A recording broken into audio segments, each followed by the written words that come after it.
It is a Corbin Burns night in MLB DFS, which means we're going to use Corbin Burns in MLB DFS. He's at the top of the heap for sure, but a couple of other interesting names available to us. I think there are some pretty high-quality stacks as well, so not a bad night to play some MLB DFS. So let's dive on in and get you set and answer your questions live on air. Welcome on in to the FanDuel Fantasy Q&A. My name is Jim Sanas. I am a senior writer and analyst for numberFire.com, here to answer your questions about tonight's slate for MLB DFS and get you set for what shapes it to be, I think, a pretty fun slate for tonight. It is an 8-game slate, lock at 7:05. No big weather concerns, so nothing really worrying me there. We can kind of play things straight up and just go where we think the value is. And for me, that is still with Corbin Burns, despite the fact that his salary is $11,100.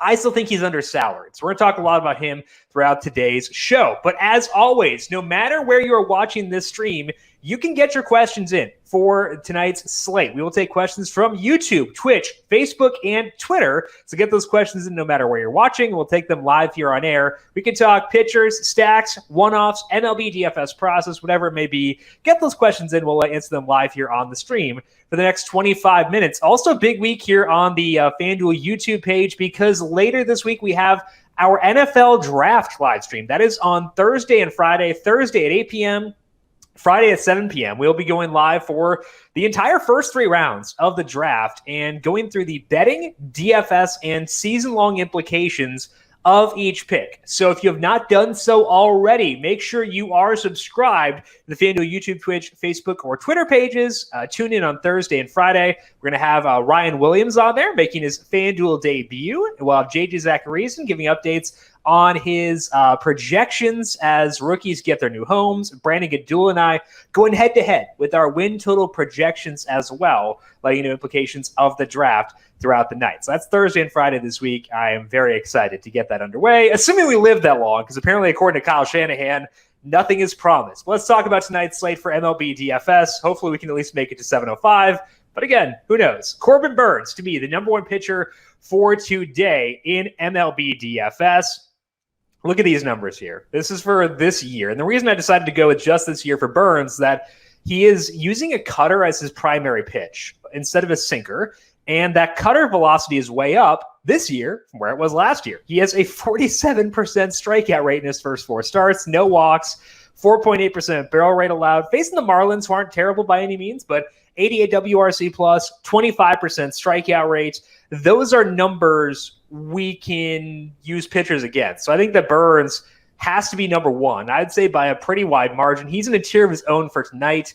I think other pitchers for today we're looking at Trevor Rogers and Charlie Morton battling for number 2 conveniently side by side here. These games are just sequential. So there's nothing complex about this, just in order based on when the games lock. But I think that Morton and Rogers are 2A and 2B, leaning Rogers as the 2A now because his strikeout rate is higher, and then Morton as the 2B as of right now. So that's where we're at. So Neil and John both appear to be on the Yankees train for today. I am as well. They're facing Matt Harvey. Matt Harvey's numbers this year aren't bad. You look at these and you see that it's, from a stacking perspective, we go over to the hitter tab here. Doesn't look like the Yankees automatically pop, but that skill interactive ERA, I think, is lower than it will be long-term. The low walk rate, actually a good thing. I should just flip this, honestly, and make a low walk rate be a good thing because we want more balls in play. Harvey allowing a lot of those. He's getting some ground balls this year. Not sure if that'll stick based on his track record. So I think the Yankees are a great stack. So Neil, I'm on board with the full stack. John David, I think that Stanton and Judge both can be tremendous plays. I haven't seen the Yankees lineup yet if it is out, but I think that Judge and Stanton will be near the top of our list, and they should be pretty easy to get to tonight if you go Burns. Neil likes Burns. DJ LeMahieu going to get it? No. Neil, he is my arch nemesis. I refuse to use DJ LeMahieu. How dare you suggest him in this holy sanctum? Never DJ LeMahieu. All the Yankees in play, but I refuse to use DJ LeMahieu. Alvin, my Braves have been trash lately. I'm hesitant to full stack them. Yeah, I get it. I think that one thing that could be contributing to that is that Ronald Acuna Jr. missed some time. Kind of have to take all their numbers in that sample with a grain of salt because he's such a big catalyst for the rest of that offense. Let's check out the matchups they've had since Acuna came back. They faced the wrong way. They faced Mad Bum, no hitter, seems good. Zach Gallen and Luke Weaver. Gallen's very good. Mad Bum's a lefty. So I wouldn't get too worried about it personally. I do want to look at Acuna's game logs here and see what kind of contact he's made since coming back, because the nature of that injury is one that did get my attention, just because anything involving the side will always be pretty scary. You can a lot of times see like long-term effects of an injury after a guy comes back from anything to do with his side. Not striking out too much. That's a good thing.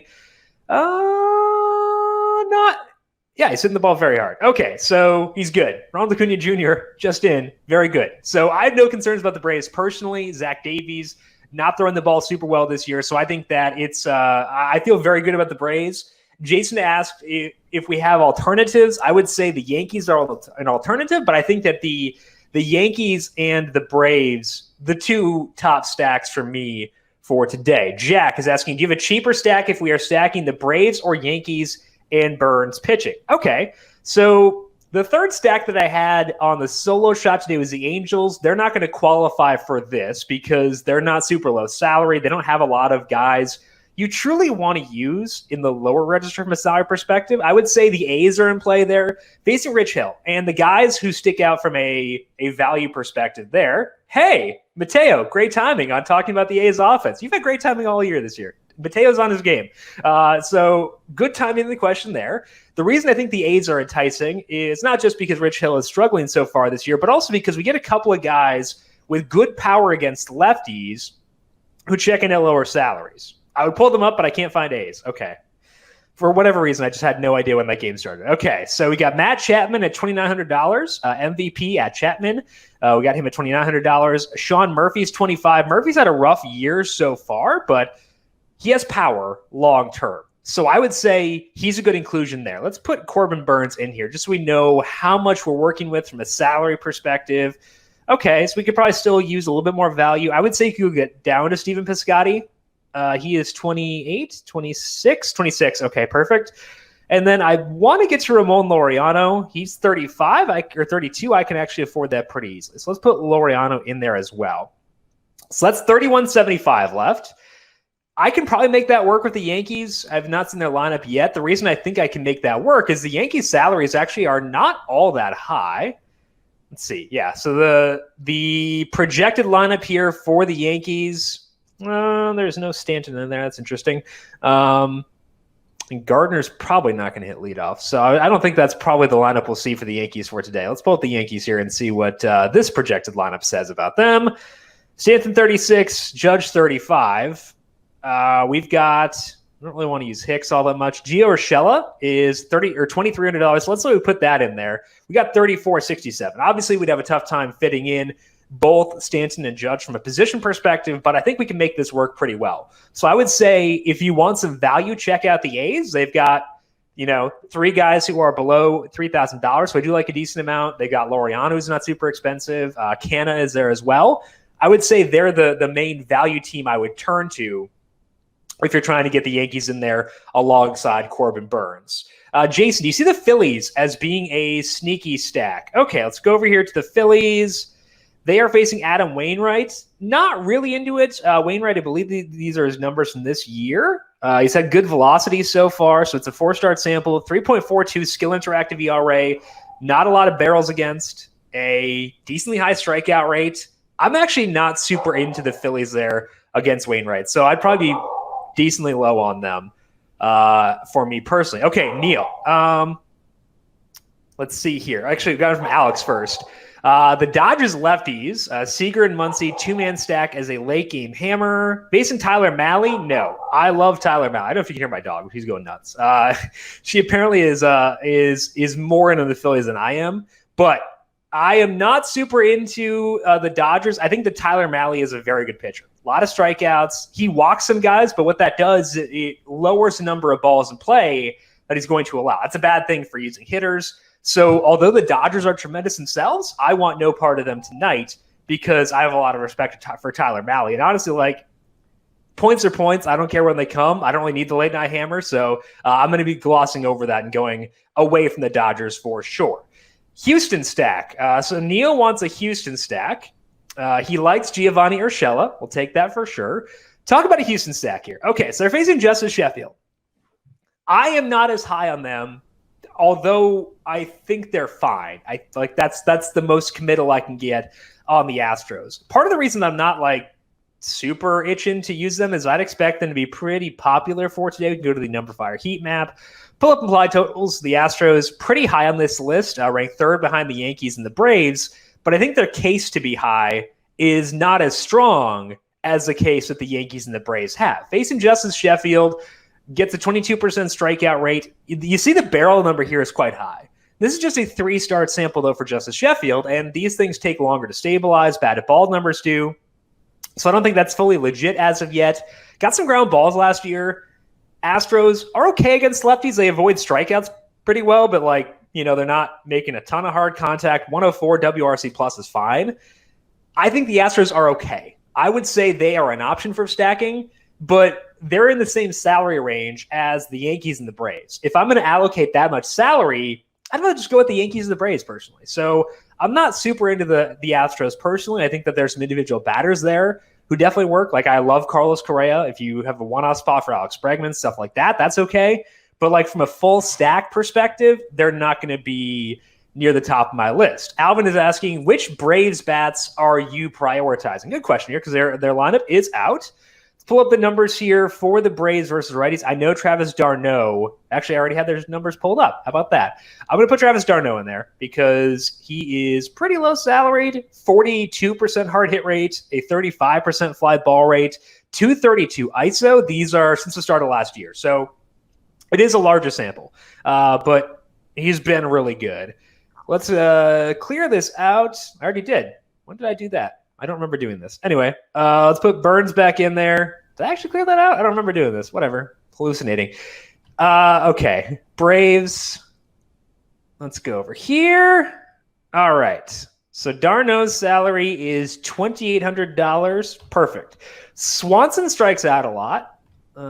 His strikeout rate versus righties, 28%. I believe that's actually coming down a bit, but a 189 ISO, gets some stolen bases. I can get behind that. So let's go with Dansby as well. Guillermo Heredia was more enticing to me when he was lower salaried, but he earned the salary bump, I'll say that. But he's still batting eighth in front of the pitcher. That's not super intriguing. So I would say I want to live with the guys who are going to get me some savings. Austin Reilly has always been interesting. He came up and had a huge strikeout rate, cut down the strikeout rate, definitely got better. I want to see what he's done this year. I think with these younger guys like Reilly, we can have more faith in the small sample numbers, see if he's made improvements over the offseason. Because it's very possible he has, given that he is so young. 103 ISO, 4.8% barrel percentage. Not super into that. So we're probably going to scoop up to Ozuna here. I know it's, again, another guy with not the best start to the year. Let's check out what Albies numbers are. Aussie Albies. Ooh, those are actually pretty good. Okay, let's go with Albies. So this is a stack where you're not getting to Acuna or Freeman. However, it gives you flexibility. I would say that if you are going Braves, you might be incentivized to use the lower salary guys on the A's to make it easier to get to Acuna and Freeman. So I think it depends, Alvin, on your second stack. If your second stack is the A's, I would try to jam in at least one of Acuna or Freeman. But let's say you really want to go Yankees, Braves, I'm actually okay going with the 3 through 6 batters, passing over Freeman and Acuna and using them. It's not optimal by any means. I don't feel great about it, but honestly, we could probably just go Acuna instead. I think we make 2750 work. So we'll do this as my top 5 for today. I know Freddie Freeman is the thumbnail on this YouTube video, but we'll go with Acuna here anyway, just because it's hard to pass around Acuna Jr. A lot of hard contact over the weekend. Feeling pretty good that he's back. Neil likes a Cincy stack. He also doesn't like the Braves because the Braves or the bats are not hot. Again, tough matchups of the weekend. I wouldn't worry too much about that. Bumgarner's a lefty. Again, I think that it's a different situation they're facing for today than what they had previously. Maybe people will be off them because of the no-hitter yesterday. So that's a possibility. Could give us lower roster rates. I will take that for sure. Let's look at Cincinnati, though, quickly here. Cincinnati is facing Julio Urias. Nope, he's good. He's been really good this year. No interest in the Reds for me personally. Jesus, Rogers and Burns. What do you think about those two pitchers? I think they are my top two pitchers of the day, Jesus. I would say Burns is number 1 by a mile. Rogers number 2, but he is in the same tier as Charlie Morton. Rogers 2A, Morton 2B. Love the strikeouts for Trevor Rogers. He's been tremendous this year. His velocity is up. His velocity actually went up towards the end of last year. So the numbers you're seeing on Rogers here are including his final 2 starts last year. 35% strikeout rate, second on the slate behind just Burns. Facing a team that will strike out. The Brewers better against lefties than they are against righties, at least based on this data since the start of last year. Still think it's a good spot for Burns or for Rogers. So he's 2A, Morton is 2B. Morton's looked really good so far this year, facing the Cubs, who've been off to a rough start. So I think it's Burns 1, Rogers 2A, Morton 2B. I am very on board with your picks there, Jesus. Jack, thoughts on Texas with Ohtani only pitching 4 to 5 innings and the Angels bullpen being super soft. They got to the White Sox bullpen and has some lower salaried options as well. Not really into it because when Ohtani's out there, he's not going to let up a lot of balls in play. Like you see this number here, it makes it look like you want to sack against Ohtani, but he's going to let up a ball in play. I can't do math this quickly. Oh my goodness. Like 40% of the time, that's super low. Like we can get 80% balls in play against Matt Harvey. So I'm not really into it. The Rangers better this year than expected, but I'm not really into it. I think I just need more balls in play when Ohtani's out there. You don't tend to get a lot of points out. You don't tend to get a lot of points out of hitters once the bullpen comes in. So personally, I don't think the Rangers are going to grade out well for me. Alvin, is 4-3-1 your favorite stack combination? There is no more euphoric feeling than having a 4-4 stack. Like if I can get this depends on your pitcher, obviously, because you can't go with a pitcher, their stack, and then the other team. But if I can get like Corbin Burns with 4 Braves and 4 Yankees, it's just like you slowly ascend out of your seat at your desk and just you've achieved happiness, true happiness. So 4-4 is going to be my favorite stack at all times. 4-3-1 is number 2 for me. I have done 4-2-2. I haven't found a lot of success with it. Maybe that's just like anecdotal because I haven't used that often, but like I think it's okay. I just prefer to have, as many linked batters in my lineup as possible. I'm getting exposure to 3 offenses then. That's not, that's tough. It's like a 3-team parlay as opposed to a 2-team parlay. It's kind of the way that I look at it. So 4-4 is optimal. 4-3-1 is second. Everything else is kind of, depending on it. But yeah, if you're using a pitcher, I think that you do kind of have to go there with a 4-3-1.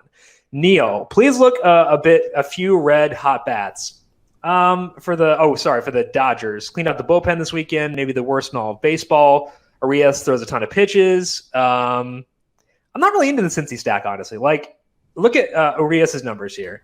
Like, I want to pull up Arias' page to show you the peripherals that he's put out so far this year. Scrolling. My internet is slow.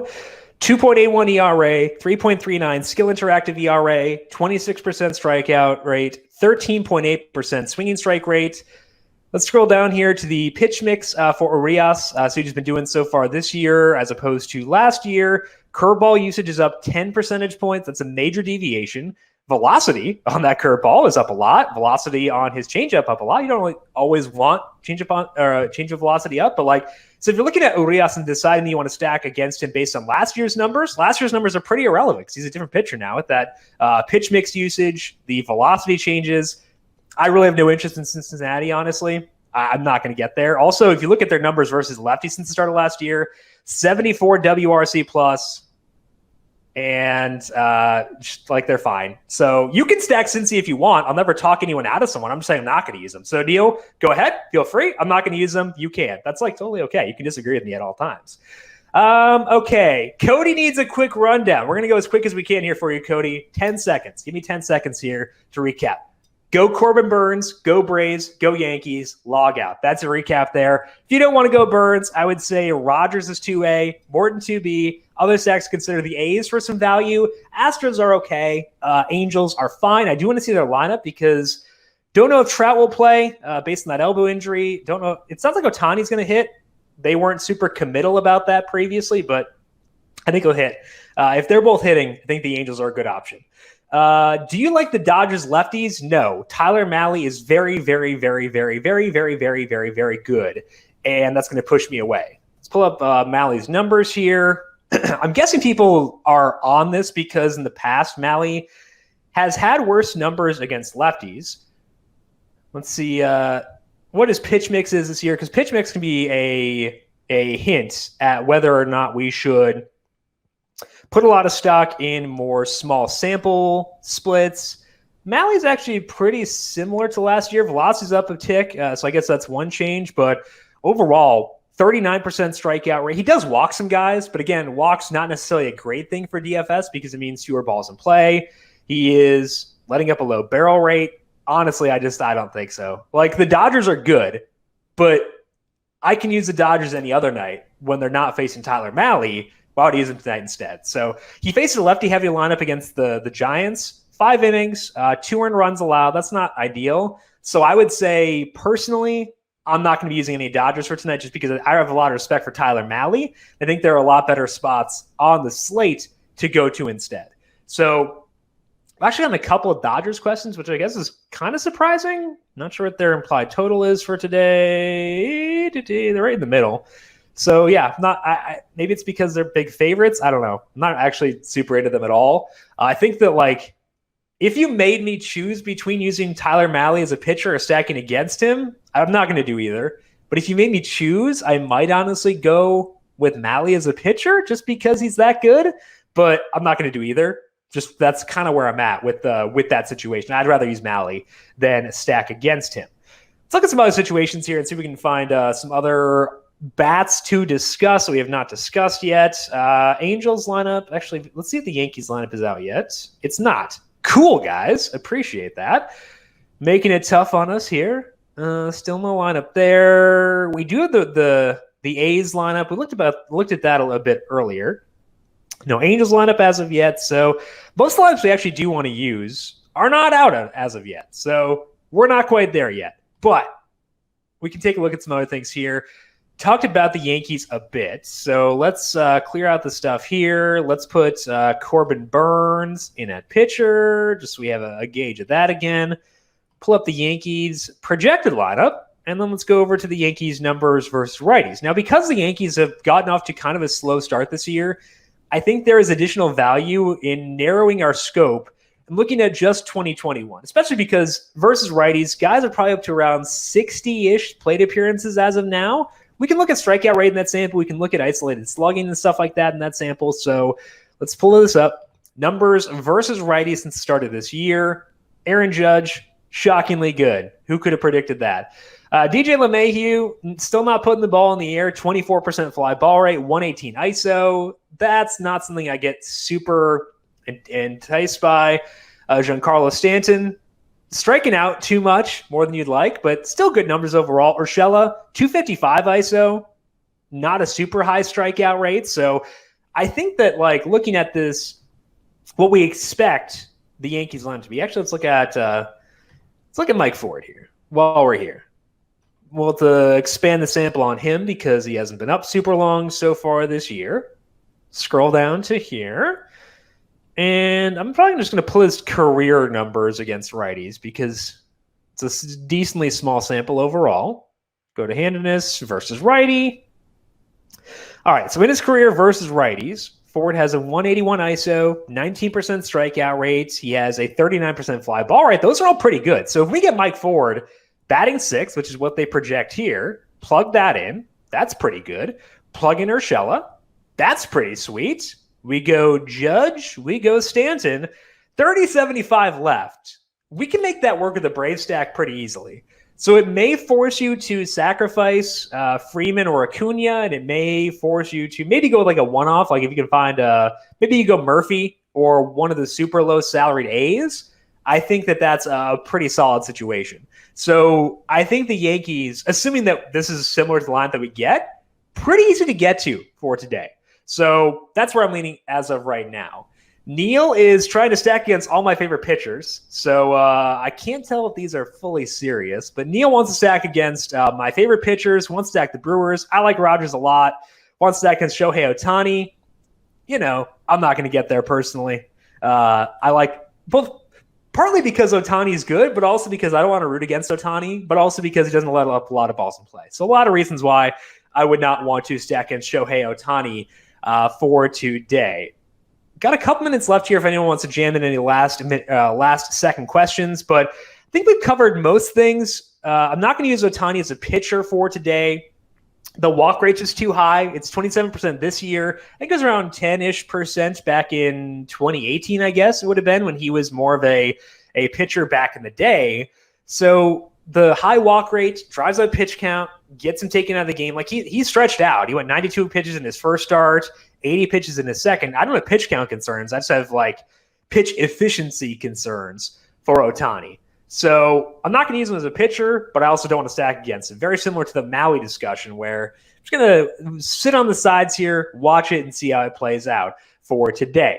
That is all the time that we have here for today on this MLB DFS Q&A. Again, tomorrow we are back. We will have baseball at 4. But before that, Brandon Gadula will be live answering your golf questions for the Valspar, Paul Casey's event, coming up this week. He'll be talking betting and DFS. I'll pop on at 4 p.m. to talk MLB again later this week. Our NFL draft stream with myself, Brandon, JJ Zachariason, and Ryan Williams. That is on Thursday at 8 p.m., Friday at 7. So make sure you are subscribed to the FanDuel YouTube, Twitch, Facebook, and Twitter pages. If you have additional questions for me, I am on Twitter at Jim Sannes, JimSannes.